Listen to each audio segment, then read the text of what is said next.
El texto más conocido en el cristianismo se encuentra en Juan 3:16. Porque de tal manera amó Dios al mundo, que dio a su Hijo unigénito para que todo aquel que en Él cree no se pierda, mas tenga vida eterna. La mayoría de creyentes mira el sacrificio de Jesús allá en el Calvario. Mas la pregunta es, ¿y después de eso qué sucedió? Jesús no quedó en el Calvario. Jesús no quedó en la sepultura, porque la obra de Cristo continúa. Entonces hoy queremos mirar cómo es que esta obra continúa en favor de la humanidad. Vamos a mirar del Calvario al santuario, lo que Jesús hizo a lo que Jesús hace.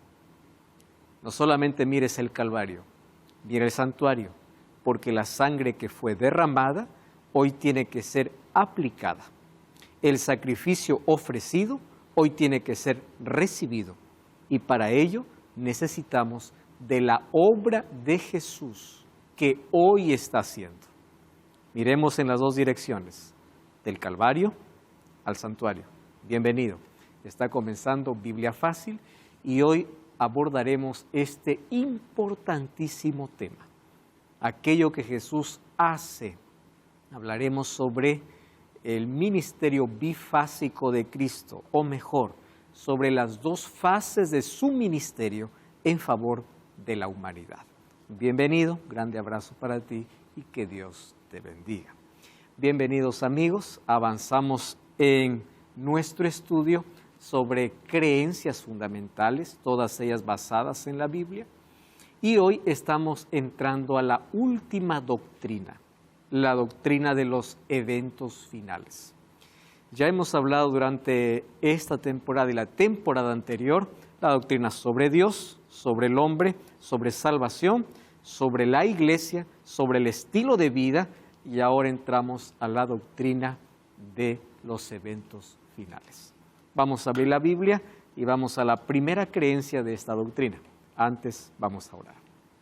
Gracias Señor te damos por el privilegio de abrir tu palabra y de poder conocer aquello que estás haciendo en nuestro favor. Tu Santo Espíritu llame una vez más a nuestro corazón, ilumine nuestra mente, nos haga comprender esta verdad tan importante. En el nombre de Jesús. Amén. Verdad distintiva, santuario. ¿Por qué distintiva? Porque es una verdad impopular. Muchas iglesias, muchas denominaciones religiosas solamente hablan aquello que Jesús hizo, pero no lo que Jesús hace. Porque el ministerio de Cristo no concluyó allá en el Calvario. En el Calvario dio su vida, ofreció el sacrificio, ofreció su vida, más el texto de Juan 3:16 tiene dos partes. Dice así, porque de tal manera amó Dios al mundo que dio a su Hijo unigénito. La pregunta es, ¿por cuántos Jesús murió? Por todos, sin exclusión. Ahora viene de lo general a lo específico. Aunque su sacrificio fue por todos, no todos se salvan. Y la pregunta es ¿por qué? Si Él murió por todos, ¿por qué no todos pueden tener la salvación? Porque aunque de tal manera amó Dios al mundo, sin excluir a nadie, se salva solo el que cree. Viene de lo general a lo específico. Entonces la pregunta es, ¿qué se necesita para que la salvación sea efectiva o ejecutada? Es el sacrificio realizado, hoy tiene que ser aplicado. ¿Y dónde se aplica? En el santuario. ¿Recuerdan ustedes la historia de la Pascua? En la historia de la Pascua, el cordero no solamente tenía que ser muerto, sino que la sangre tenía que ser aplicada. Entonces, el sacrificio de Jesús es la garantía de que todos tenemos la oportunidad de salvación. La sangre fue derramada, pero aún no ha sido aplicada. ¿Cuándo se aplica? Cuando el ser humano, por medio de la fe, acepta el sacrificio, acepta a Jesús como su Salvador, ahora la sangre es aplicada en favor de la persona, para que todo aquel que en Él crea no se pierda. Aquel que en Él cree no se pierda. Aunque la sangre fue derramada por todos, solamente el que lo acepta tiene salvación. Entonces, Jesús dio su vida, el Cordero murió, pero la sangre tiene que estar colocada en las puertas de nuestra vida. Es así como funciona la salvación. Entonces, miramos al Calvario como el sacrificio realizado, como el regalo ofrecido, pero miramos el santuario como la sangre aplicada o como el regalo recibido. Para que un regalo cumpla su propósito, no basta comprar. No importa cuán caro sea, si finalmente el otro no lo va a recibir. Y cuando es un regalo, uno tiene opción, recibir o rechazar. Con Jesús sucede lo mismo. El mayor regalo, que costó tanto, el mayor precio del universo, esta opción para que el ser humano lo pueda recibir o rechazar. Bueno, para que ese sacrificio sea aceptado, necesitamos entrar ¿dónde? Al santuario. Por eso Hebreos 4:16 dice, acerquémonos pues confiadamente ante el trono de la gracia para encontrar misericordia y oportuno socorro. O sea, el ser humano es invitado a ir a Jesús. ¿Y dónde está Jesús? En el santuario. Por eso es necesaria nuestra mirada del Calvario al santuario. Y esa será nuestra primera creencia de esta última doctrina de los últimos eventos, que es el ministerio de Cristo en el santuario celestial. Muy bien, vamos al concepto general. La Biblia enseña que hay un santuario en el cielo, ¿correcto? Eso vamos a probarlo ahora a través de textos bíblicos. El santuario es la morada de Dios. El santuario real está en el cielo, donde Cristo hoy ministra en nuestro favor. Ese santuario está relacionado con otro construido aquí en la tierra hace mucho tiempo atrás. Por eso cuando Dios dice a Moisés, hazte un santuario, Dios le dice cómo debe hacerlo. Y ahora vamos a encontrar algunos textos para primero ver si es que el santuario es real en el cielo, ¿correcto? Bueno, en el Nuevo Testamento, o el Nuevo Testamento revela que en el cielo hay un santuario. En él, Cristo oficia como sumo sacerdote. Ese santuario no fue construido por manos humanas. Vamos a Hebreos capítulo 1 o capítulo 8, versículo 1 y versículo 2. Hebreos, es interesante leer toda esta carta, porque de paso aquí se encuentra el nuevo pacto, en el capítulo 8 también, donde habla sobre mejor sacrificio y mejor promesa, pero la ley es colocada en el corazón. No es anulada, sino es colocada en el corazón del creyente. Más allí, en los primeros versículos, habla sobre un asunto interesante. Ahora bien, el punto principal de lo que venimos diciendo es que, dice el texto, tenemos tal sumo sacerdote, el cual se sentó a la diestra del trono de la majestad de Dios. ¿Qué dice el verso 2? ¿Ministro de qué? Del santuario y de aquel verdadero tabernáculo. No quiere decir que el de la tierra fue falso, sino que el de la tierra fue una réplica, una copia. Fue algo, una miniatura del santuario real. Entonces dice el versículo 2, ministro del santuario y de aquel verdadero tabernáculo que levantó el Señor y no el hombre. Entonces aquí está haciendo una diferencia entre el santuario que levantó el hombre y el santuario que levantó el Señor. El santuario que construyó el Señor, ¿dónde está? En el cielo. Entonces, cuando Jesús resucitó, ¿a dónde entró? A ese santuario. Al santuario celestial, aquel que es construido por el Señor, no por el hombre. ¿Por qué? Porque aquel santuario que fue construido en la tierra fue construido ¿por quiénes? Por Bezaleel y Aholiab, ¿verdad? Aquellos que recibieron allí la sabiduría de Dios. Bezaleel dice que Dios le dio sabiduría para poder construir el santuario. Pero fue el santuario que levantó en sí Moisés. Entonces, cuando Cristo resucitó, no fue a un santuario que fue construido por el hombre. ¿Dónde entró? Al santuario que está ¿dónde? En el cielo. En el cielo existe entonces un santuario. Desde allí Jesús ministra. Bueno, otro texto bíblico, hay varios, aquí he seleccionado poquísimos por cuestión del tiempo y de paso quiero hacer aquí un breve paréntesis. En Biblia Fácil hemos estudiado la doctrina del santuario durante 3 temporadas y para estudiar el santuario hemos dedicado 15 lecciones. Entonces, resumir el santuario en uno es muy difícil por la cantidad de información que el santuario trae. Los muebles, las fiestas, los sacrificios, las ceremonias que se hacían, todo era la manera didáctica como Dios enseñaba al ser humano cómo salvarlo. Es la manera didáctica. Dios lo hacía oler, palpar, gustar, usaba los sentidos. Ellos aprendían Y a través del santuario vemos el sacrificio de Jesús, vemos la obra de Jesús en la tierra y la obra de Jesús en el cielo. A través del santuario podemos comprender todo el plan de salvación de manera completa. Así que yo te invito para que puedas profundizar este tema, busca ahí en Biblia Fácil, santuario. Y allí vas a encontrar más de 15 o 20 o 30 capítulos hablando sobre este tema exclusivamente. Hoy apenas haremos un breve repaso, resumen, de manera, no de manera muy profunda en los detalles, pero sí de manera general. ¿Está bien? Entonces, el segundo texto, vamos a Apocalipsis capítulo 11, versículo 19. Apocalipsis capítulo 11, versículo 19, dice el texto bíblico así: el templo de Dios fue abierto, el santuario, ¿correcto? ¿Dónde fue abierto? En el cielo, y el arca de su pacto se veía en el templo. Qué interesante. ¿Qué cosa tenía el santuario terrenal? Un arca del pacto. ¿Qué cosa había en el arca del pacto? La ley de Dios.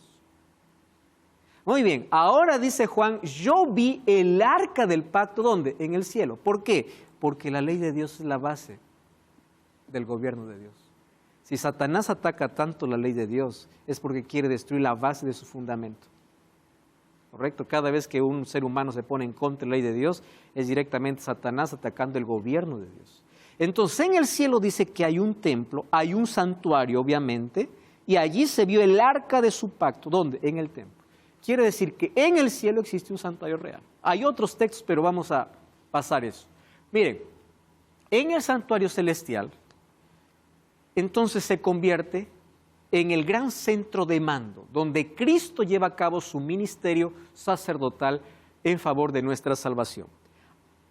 Hebreos 7:25 dice, Él es capaz de salvar perpetuamente a los que por Él se acercan a Dios. Entonces, tenemos que acercarnos al santuario por medio de la fe, viviendo siempre para interceder por ellos. ¿Cuál es la obra de Cristo allí? Intercesión. Por eso 1 Juan 2:1 o 1 Juan capítulo 2, ¿no? 2:1 dice, hijitos míos, estas cosas escribo para que no pequéis. Si alguno hubiere pecado, tenemos abogado. El apóstol Pablo va a decir, tenemos un solo mediador entre Dios y los hombres, Jesucristo hombre. Está haciendo énfasis ¿a dónde? Al ministerio de Jesús en el santuario. Entonces en la Biblia encontramos muchas referencias a la obra de Cristo. Bueno, en la tierra se construyó un santuario. Dios pidió a Moisés, vamos a Éxodo capítulo 25. Miren el pedido de Dios, es interesante. Versículo 8. Harán un santuario para mí y habitaré en medio de ellos. ¿Dónde estaba el santuario? En el centro. Todas las tribus estaban alrededor del santuario, todas, divididas obviamente por grupos. Las tribus o las personas en el desierto, cuando abrían sus carpas, ¿qué es lo primero que veían? El santuario, porque todas estaban de paso direccionadas hacia el santuario. Dios dice, mi presencia irá con ustedes, mas donde ustedes acampen, yo quiero acampar. Eso es lo interesante, ¿no? Desde ahí Dios dice, yo quiero vivir con ustedes. Por eso la encarnación de Jesús, ¿qué cosa es? Dios hecho hombre. Emmanuel, ¿qué significa? Dios con nosotros. Así como Dios acampaba con su pueblo, Dios vino aquí y se hizo hombre como uno de nosotros. Entonces dice, yo habitaré en medio de ellos. Ahora, vean el versículo 9. Conforme a todo lo que yo te muestre, el diseño del tabernáculo y el diseño de todos sus utensilios, así lo harás. ¿Qué cosa es lo que vio Moisés entonces? El santuario celestial. Porque fue mostrado. Miren el versículo 40. Mira y hazlo conforme el modelo que te ha sido mostrado. O sea, tú no vas a alterar nada. Lo que viste, hazlo. ¿Qué cosa vio? El santuario real, santuario celestial. Entonces lo que funcionó aquí en la tierra fue una miniatura, una pálida idea del santuario real que existe en el cielo. Solo que aquí de forma didáctica Dios iba mostrando ¿qué cosa? El plan de salvación. Por eso es que vemos algunos elementos dentro del santuario, ¿correcto? Entonces Dios mandó construir a Moisés este santuario. Allí de manera didáctica enseñaba el plan de salvación para el hombre. ¿En qué consistía ese santuario? De paso, ese santuario, después de la peregrinación, se instaló allá en Silo, que está cerca de Jerusalén, y un día David dice, ¿cómo es posible que yo gobierne en un palacio y la casa de Dios está allá? Voy a construir un templo, ¿no? Dios le dice, no, tú no vas a construir, tu hijo va a construir. Y Salomón construye el primer templo. ¿Qué cosa es el templo? El santuario. El santuario se trasladó con todo lo que existía, ¿dónde? Al primer templo que construyó Salomón. ¿Por qué era tan importante? Porque la vida de todo judío, de todo israelita, era alrededor del santuario. Más de 91 días pasaba dentro del santuario. Imagínense. Habían 7 fiestas, habían ceremonias, habían sacrificios durante todos los días. Y todo, cada detalle del santuario apuntaba al plan de salvación. Cada detalle. Las medidas, los colores. Es impresionante ver que hasta los colores traían un mensaje en el santuario. Los sacrificios. ¿Cómo era el santuario? En sí era así. Tenía una puerta, ¿correcto? Por esta puerta cruzaba el sacerdote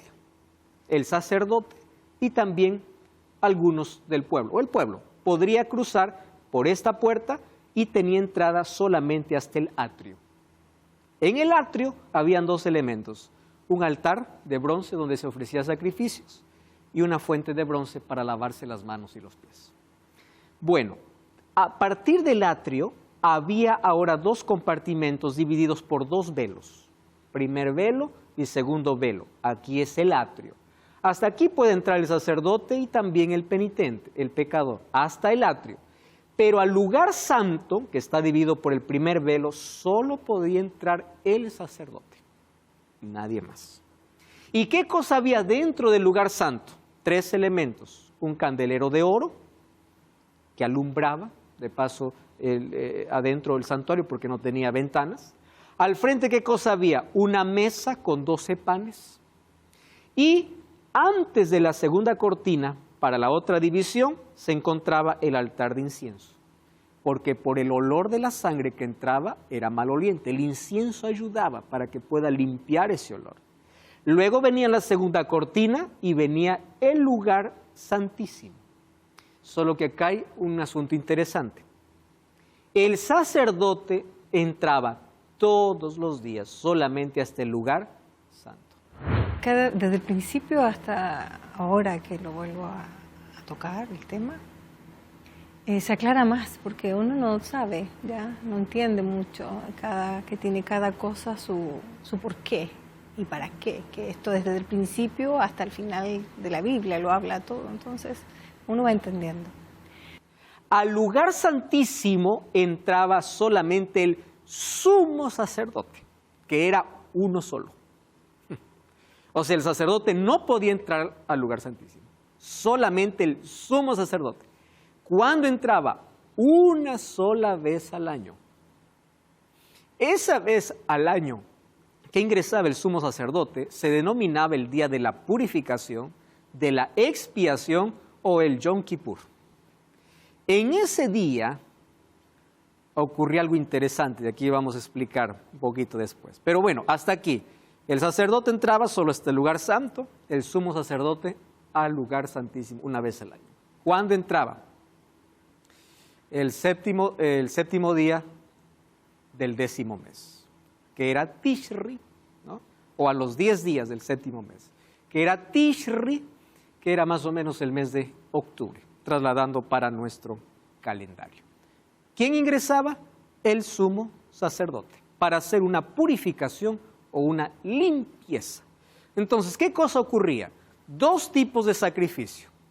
Un sacrificio continuo, que es llamado tamit, continuamente. ¿Dónde?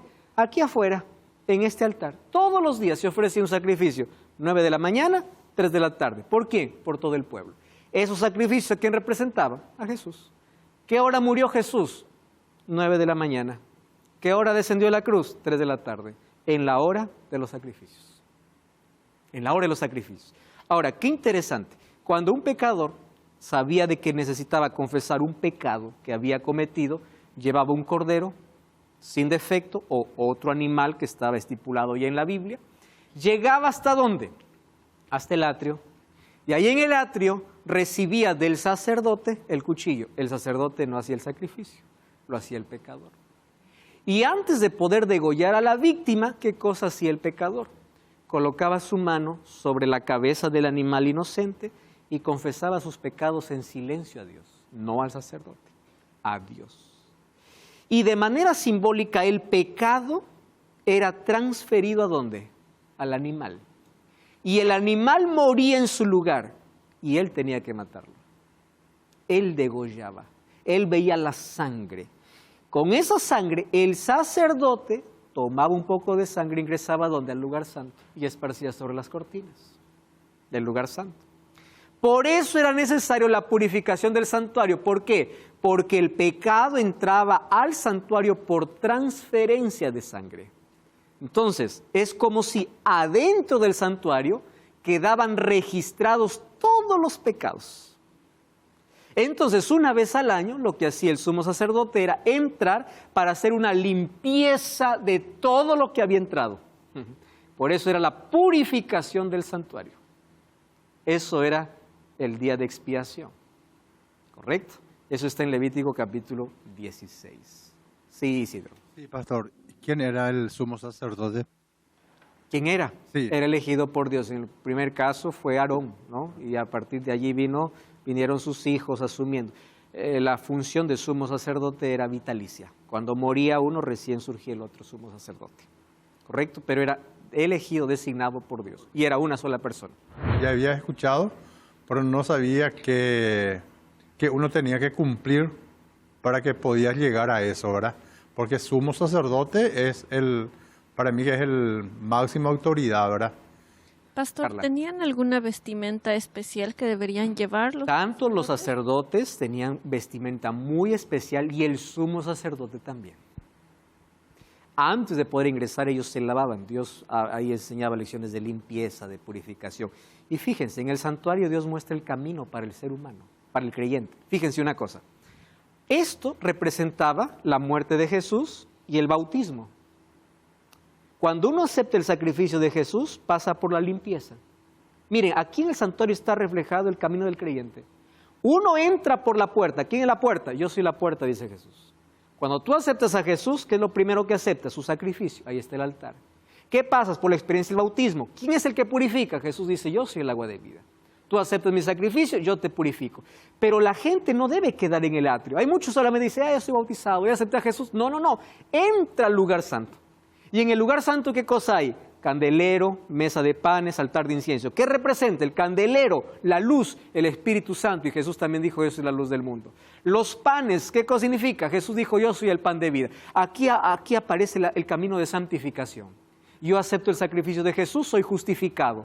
Él me perdona. Pero a partir de allí yo comienzo a participar del pan, me lleno del Espíritu Santo. El altar de incienso significa la oración, o sea, la vida de comunión con Dios. No basta decir acepto el sacrificio, soy bautizado. Ahora comienzo a caminar con Cristo, leer la palabra, orar, ser lleno del Espíritu Santo, vivir con Él. ¿Eso qué cosa sería? El lugar santo. Pero no es suficiente porque también Dios nos invita a entrar al lugar santísimo. Y en el lugar santísimo, ¿qué cosa está? Su ley. Fíjense, para que tengan idea, la ley de Dios estaba ¿dónde? En el lugar santísimo. Entonces, cuando la gente dice, la ley no existe, mira el santuario. Y ahí vas a encontrar que dentro del plan de salvación, en el lugar donde la presencia de Dios descendía, lo cual se llamaba Shekinah, estaba la ley de Dios, allí en el propiciatorio. Entonces, ahí tenemos el camino de justificación, santificación y glorificación. Para vivir en armonía con la voluntad de Dios, aceptamos su sacrificio, aceptamos el bautismo, aceptamos su palabra, aceptamos su espíritu, aceptamos depender de Él y aceptamos su ley. Eso es el plan de salvación. Ahí está, el camino. Pero obviamente que en el Antiguo Testamento lo vemos detrás de todas estas figuras. Muy bien. ¿Qué cosa sucedía? El santuario estaba dividido en dos partes, ya dijimos, lugar santo y lugar santísimo.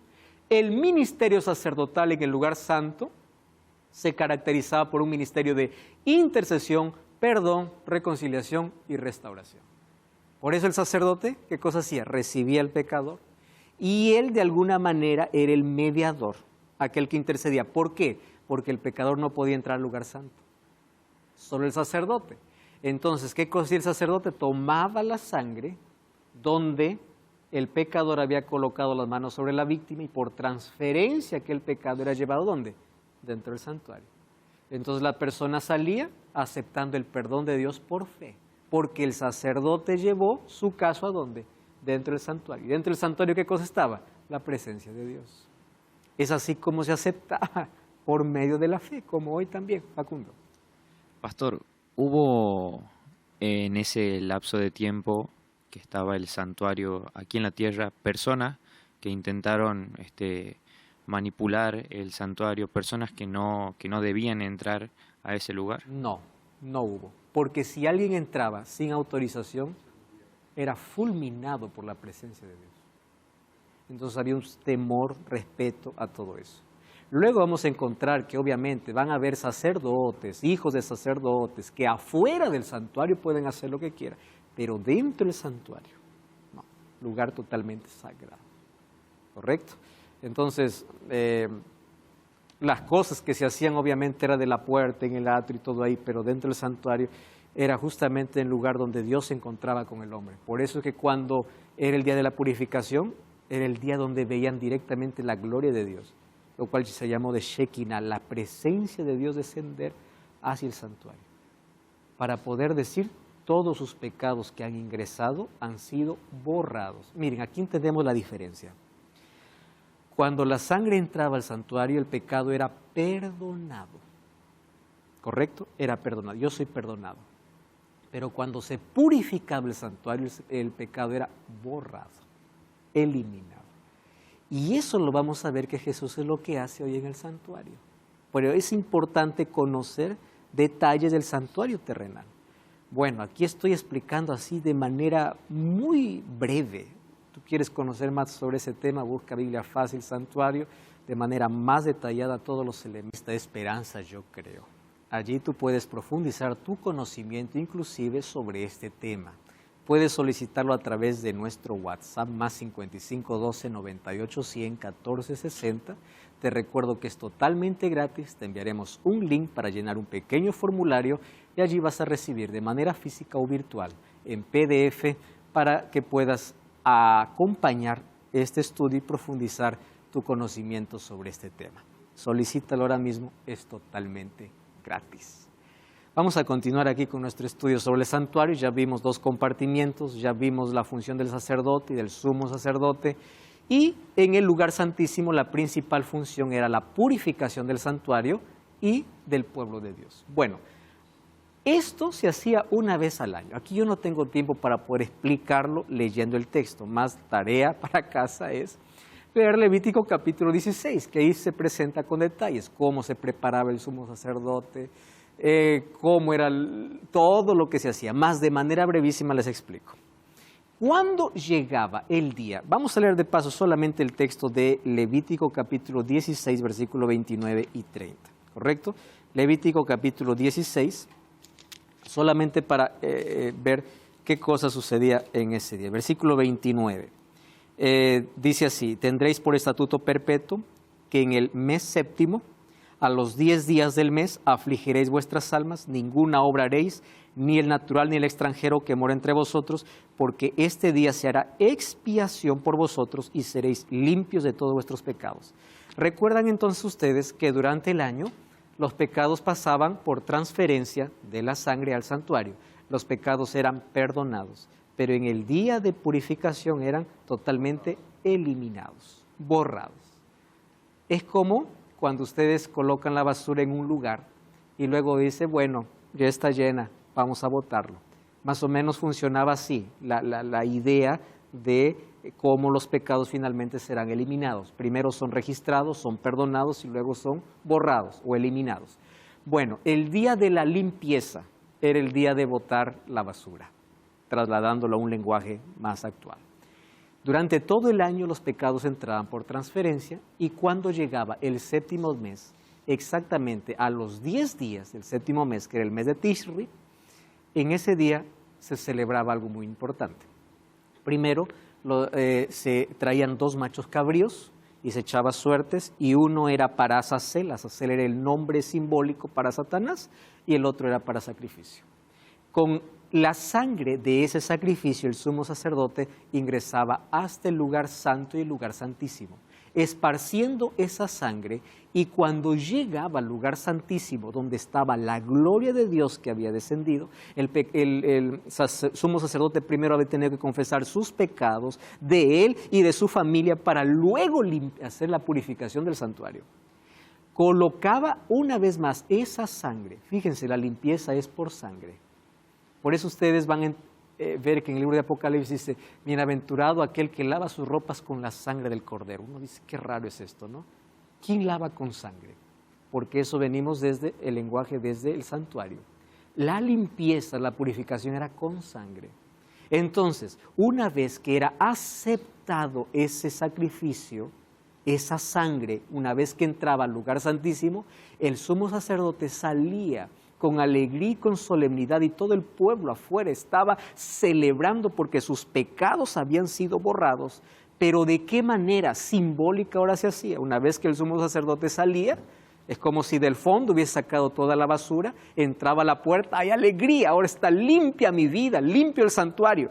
El sumo sacerdote colocaba sus manos sobre el otro macho cabrío, Azazel. Y ese Azazel era llevado por una persona encargada al desierto, lo más lejos que se pueda, y en el desierto moría. Yo no entendía, leí muchas veces la parte del Levítico, todas esas cosas, y nunca pude entender la relación que había con el sacrificio de Jesús.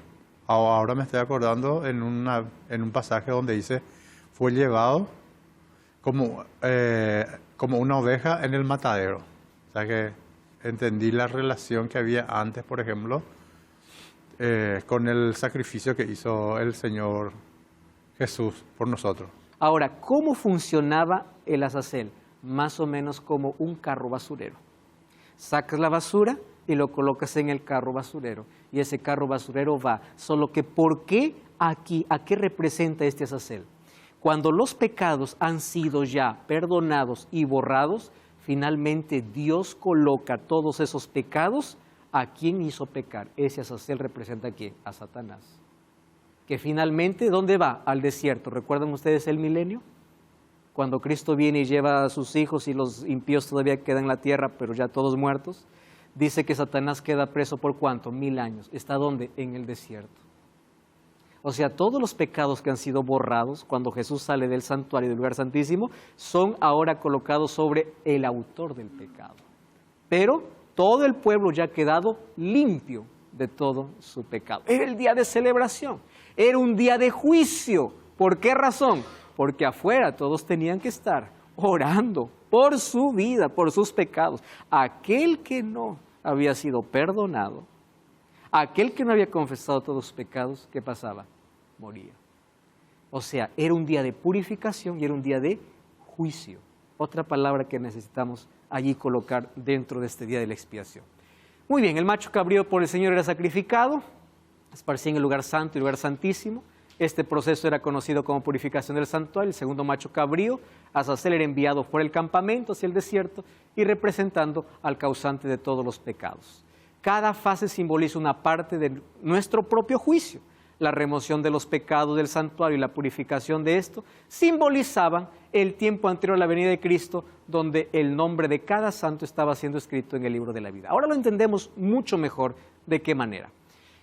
Así como había un santuario terrenal que era una réplica del santuario celestial, significaba que si todo lo aquí en el santuario terrenal representaba el ministerio de Cristo en sus dos fases, entonces tenemos que analizar qué cosa es lo que Jesús hace en el cielo, porque ya nos explicó en el santuario.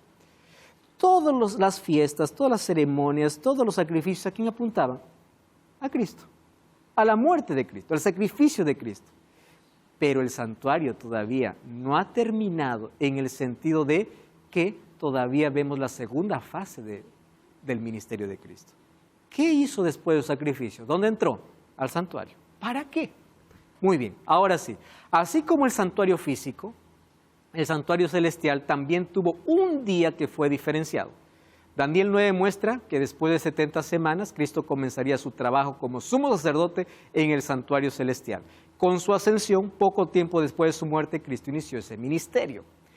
Hechos 9:24 o Hebreos 9:24, porque no entró Cristo en un santuario hecho de mano, sino figura del verdadero, sino en el cielo mismo para presentarse ahora por nosotros en la presencia de Dios. De la manera que los pecados eran perdonados y transferidos al santuario terrenal, todos los pecados son enviados donde al santuario celestial y es por eso necesita ser purificado. Presten atención aquí entonces, viendo lo más interesante. Lo que se hacía aquí en el santuario terrenal era una figura de lo que ocurriría en el santuario celestial. Pastor, ¿cómo es que el santuario celestial se puede contaminar si que ahí es sagrado y todo santo? Abran su Biblia en el libro de Hebreos capítulo 9, versículo 23. Hebreos capítulo 9, versículo 23. Presten atención a este detalle interesante. Dice así: fue pues necesario que las figuras de las cosas celestiales, ¿de dónde está hablando? Del cielo. Las figuras de las cosas celestiales fuesen purificadas así, pero las cosas celestiales con mejores sacrificios. ¿Cómo se purificaba el santuario terrenal? Con un macho cabrío, la sangre de un cordero, de un macho cabrío. ¿Cómo se purifica el santuario celestial? Con un mejor sacrificio, la sangre de Jesús. La pregunta es, ¿cómo se contaminó el santuario en el cielo? Si ahí no hay pecado. Otra vez, ¿cómo entraba el pecado al santuario? Por medio de transferencia de la sangre. ¿Cómo el santuario celestial se llega a contaminar? Por medio del registro de nuestros pecados. Todos nuestros pecados, ¿qué cosa está haciendo? Registrados. ¿Y qué cosa es lo que Dios haría al entrar al santuario? Perdonar, pero también luego borrar nuestros pecados. Y para eso hay una profecía que nos muestra exactamente. Daniel capítulo 8, versículo 14. Otra vez, esta profecía lo hemos estudiado por lo menos en 2 capítulos, así es que explicarlo en 2 minutos va a ser complicado y no vamos a entrar en detalles, pero vamos a analizar de manera breve la profecía. Puedes buscar esto también en Biblia Fácil, Daniel, donde explicamos de una manera detallada. Daniel capítulo 8, versículo 14, Daniel recibe en visión y uno le dice, ¿no? Y él dijo, hasta 2300 tardes y mañanas el santuario será purificado. Ustedes van a ver que después de esto Daniel queda hasta enfermo, porque él no está entendiendo la visión. Porque él piensa que el santuario, el único que conoce es el santuario terrenal. 2300 tardes y mañanas, que en profecía una tarde y una mañana, en profecía es un año, serían 2300 años. Entonces en el capítulo 9 vemos que Daniel ora y pide a Dios que le explique. El ángel Gabriel desciende. Y miren lo que dice el capítulo 9, versículo 24. Dice así, Daniel, 70 semanas están determinadas sobre tu pueblo y sobre tu santa ciudad, para terminar la prevaricación, poner fin al pecado, expiar la iniquidad, traer la justicia, sellar la visión y ungir al santo de los santos. Sabe pues y entiende que desde la salida de la orden para restaurar a Jerusalén hasta el Mesías habrá 7 semanas, luego 62 semanas y luego de 62 semanas, dice el versículo 26, se le quitará la vida al Mesías, no por sí. Y continúa el versículo 27, a la mitad de semana se confirmará el pacto a muchos. Este texto necesitamos analizarlo de manera detenida, mas hoy les voy a explicar de manera general. Otra vez les voy a invitar para que puedan ver Biblia Fácil Daniel, y ahí está, en 2 capítulos explicado esto de manera detallada. ¿Qué cosa le dice Dios a Daniel? Mira, Daniel, yo no te voy a explicar las 2300 tardes y mañanas. Yo te voy a explicar lo que va a pasar con tu pueblo. De las 2300 tardes y mañanas, 70 están determinadas. La palabra determinar en el hebreo es cortar. De todo este tiempo están cortadas 70 semanas para tu pueblo judío.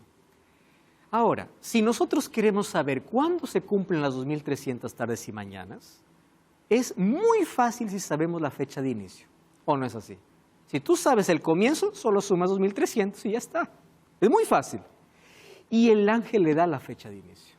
Sabe pues que desde la orden que sale para reedificar los muros de Jerusalén, o sea, allí comienzan. ¿Qué comienzan? Las 70 semanas para tu pueblo, pero recuerda que estas 70 semanas están cortadas ¿de qué? De un periodo mayor, de 2300 tardes y mañanas. Hubieron 3 edictos para restaurar los muros de Jerusalén, los cuales, con el edicto que realmente se restauró fue en el año 457 con la orden del rey Artajerjes. Así que tenemos como partida el año 457. Para saber cuándo es la purificación del santuario, muy fácil, sumar 457 más 2300. Solo que aquí hay detalles, hay periodos. Dice que en 7 semanas o 49 años se reedificaron los muros y vemos que en el año 408 se termina. Luego dice que a las 62 semanas se ungirá al Santo de los Santos, hace referencia al bautismo de Jesús, que fue en el año 27. Y luego dice que del año 27 habrá una semana y a la mitad de semana se quitará la vida al Mesías. Quiere decir que desde el bautismo de Jesús hay una semana, que en profecía son 7 años. 27 más 7, 34. ¿Qué pasó en el año 34? Esteban murió. Esteban murió como el primer mártir cristiano. Y a partir de la muerte de Esteban, Israel le es quitado el privilegio de ser el pueblo exclusivo de Dios. Por eso le dice a Daniel, 70 semanas están cortadas para tu pueblo. Es la oportunidad que ellos tienen para reivindicarse. No lo hicieron, rechazaron al Mesías. Muy bien, en el año 34 culminó todo. Pero a la mitad de semana se quitará la vida al Mesías. ¿Cuál es la mitad de semana entre 27 y 34? Por eso es que Jesús muere en el año 31. A la mitad, justamente a la mitad de semana. Y allí cesan los sacrificios. ¿Por qué? No es necesario más sacrificios porque Jesús muere. Entonces, este primer periodo fue para el pueblo judío. Pero ya tenemos la fecha de inicio de las 70 semanas o de los 2300 años. Porque recuerden que las 70 semanas forma parte de los 2300 años. Bueno, entonces, ¿cómo se entiende esto? Aquí de manera simple he colocado un diagrama que en los programas de Biblia Fácil Daniel yo lo detallaba obviamente de una mejor manera, más ahora mi intención solamente es mostrar que esta profecía ya se cumplió. ¿En qué sentido? Si comienza en el año 457 y termina las 70 semanas en el año 34, es muy simple llegar a la fecha de cuando comienza Jesús su obra de juez o de juicio en el cielo. ¿Por qué razón? Simplemente hacemos una resta. 2300 años o 2300 tardes y mañanas menos 490 que ya pasó, porque recuerden, semanas aquí en profecía son años. 70 por 7, ahí están los 490 años. Entonces, 2300 años menos 490, ¿cuántos años me faltan? 1810 años. Hago así un cálculo. ¿Cuándo culminó la profecía de las 70 semanas? En el año 34. ¿Cuántos años me falta? 1810. Entonces hago una suma. 34 más 1810, ¿a dónde me lleva? 1844. Bueno, si esto no quedó claro como quisiera, vamos a repasar esto cuando veamos el programa de Biblia Fácil Daniel. Aquí estoy haciendo un breve repaso nada más. Entonces, a partir de 1844, Jesús comenzaría una obra ¿de qué? De juicio. Así como en la tierra, el 7º mes, el 10º día, se purificaba el santuario, Jesús comenzaría en el cielo una obra ¿de qué? De intercesión y de juicio. Ahora sí, ¿qué cosa? No solamente limpiando los pecados, sino también, en la medida que los seres humanos mueren, determinando quién se salva y quién se pierde. ¿Correcto? Ahora, una obra de juicio. ¿Cómo sabemos que esto comenzó? Abran sus Biblias en el libro de Apocalipsis capítulo 14. Algunos piensan que esto es fantasía o un invento nuestro. Apocalipsis capítulo 14. Mírenlo, versículo 6. Está hablando del tiempo del fin, ¿correcto? Apocalipsis fue escrito para el tiempo del fin. Vi volar por en medio del cielo otro ángel que tenía el evangelio eterno para predicar a los moradores de la tierra, a toda nación, tribu, lengua y pueblo. ¿Qué cosa decía? Versículo 7. Temed a Dios y dadle gloria. ¿Qué cosa dice? Porque la hora de su juicio ha llegado. Yo les hago la pregunta.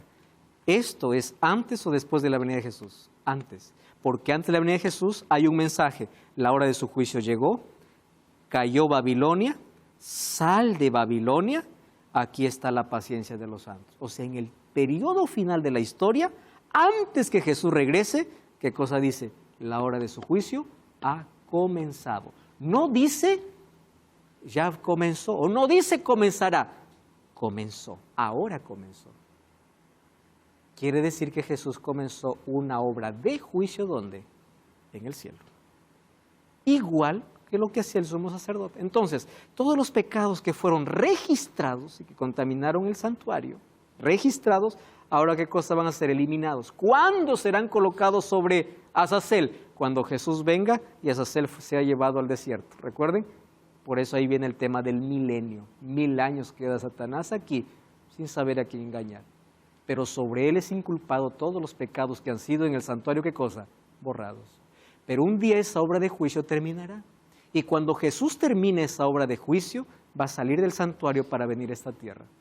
Allí, lo que dice Apocalipsis 22:11, el que es justo siga justo, el que es injusto siga injusto. O sea, la gracia terminó.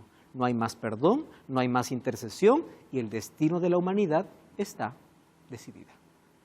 No porque Dios así lo quiso, sino porque cada ser humano tomó la decisión de qué lado estar. Entonces la obra que Jesús hace ahora en el santuario es importantísima. Ahora, ¿qué sucedió? Ustedes saben que hubo un despertar religioso. ¿Por qué? Porque hubieron muchas señales.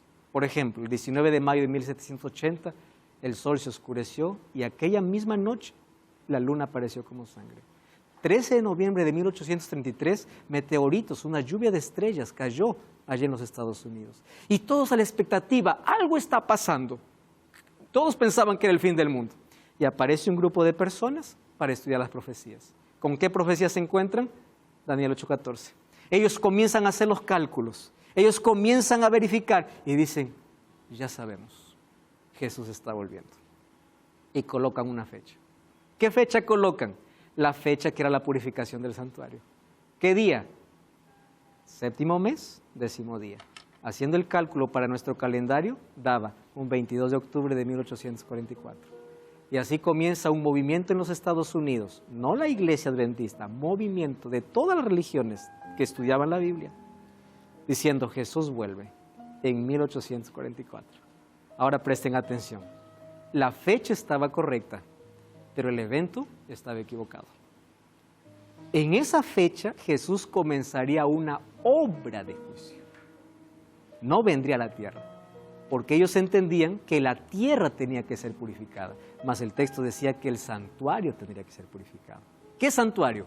Celestial. Y a partir de allí, de ese movimiento y de ese chasco, ¿qué cosa surge después? El pueblo remanente, la iglesia adventista, el 7º día. Porque después de la hora de juicio ha llegado, ¿qué cosa dice más abajo en Apocalipsis 14? Aquí está la paciencia de los santos. Versículo 12, los que guardan los mandamientos de Dios y el testimonio de Jesús. Por eso que esta es una iglesia profética. No es una iglesia perfecta. Si tú ves sus miembros, todos son imperfectos. Mas su verdad es perfecta. Dios levantó un pueblo para el tiempo del fin. Este pueblo proclama una verdad impopular. ¿Y por qué impopular? Esto no se proclama en todo lado. Hay un juicio, hay un santuario, hay un Dios que hoy abre sus brazos y te dice, mira, mi sacrificio que fue derramado tiene que ser aplicado. Por eso acércate ante el trono de la gracia. Ahora hay oportunidad. Acepta la salvación, porque Cristo aún está en el santuario. Acepta su perdón ahora y acepta formar parte del remanente que Dios tiene ahora. Hoy vivimos en un juicio. Todas nuestras acciones son pesadas. Nuestra vida, ¿hacia qué lado está inclinada nuestra vida? Todos los días ángeles registran nuestros actos. Todos los días está siendo determinado nuestro destino. Por eso la mejor decisión que tenemos en la vida es aprovechar la oportunidad donde Dios nos ofrece su gracia. Muchos se acostaron anoche diciendo hasta mañana y nunca se levantaron. Muchos irán hoy despidiéndose hasta más tarde y nunca más volverán. Porque las oportunidades que recibimos de parte de Dios simplemente lo desperdiciamos buscando aquello que se acaba. Mas hoy te invito en el nombre de Dios a tomar una firme decisión de acercarte al santuario. Ahí está Jesús, aplicando su sangre, su sacrificio en favor de todos aquellos que lo reciben. El ministerio de Cristo continúa, mas un día la puerta se cerrará. No cierres la puerta de tu corazón mientras la puerta del cielo está abierta. Acepta a Cristo, su sacrificio, y ten la seguridad que cuando que Cristo culmine su ministerio, tú estás dentro de aquel grupo que está preparado para el destino eterno. ¿Estás de acuerdo en aceptar esta invitación? Ora conmigo. Gracias, Señor, por tu palabra. Gracias porque tu Santo Espíritu toca nuestro corazón. Nos lleva a mirar al Calvario, pero también nos lleva a mirar al santuario. Te aceptamos como Salvador y Sacerdote. Perdona nuestros pecados y ayúdanos a vivir de acuerdo a la luz que recibimos. En el nombre de Jesús. Amén. Como siempre, te invito a buscar una iglesia adventista el séptimo día para seguir comprendiendo el plan que Dios tiene para tu vida. Allí te espero. Hasta la próxima. Lo que más me llamó la atención fue que empezó un tiempo donde se empiezan a recoger todo lo que nosotros hacemos, ¿ya? Que estamos en juicio ya. Eso me llamó la atención. Y me impacta profundamente que antes, por ejemplo, se tenía que sacrificar un animal y ahora Jesús ya hizo por nosotros. Así como dijo el pastor, ya está el regalo. Es cuestión de que nosotros agarremos ese regalo. O sea, ya no queda tiempo. El tiempo se acabó para empezar o tomamos decisiones ya. Es importante. Entonces, yo lo pensé y dije, ya, tiempo de hacer cosas, ya. ¿Qué quiero? Estamos en juicio. Hay que arreglar nuestra vida. Todavía estamos bajo la gracia y podemos cambiar eso.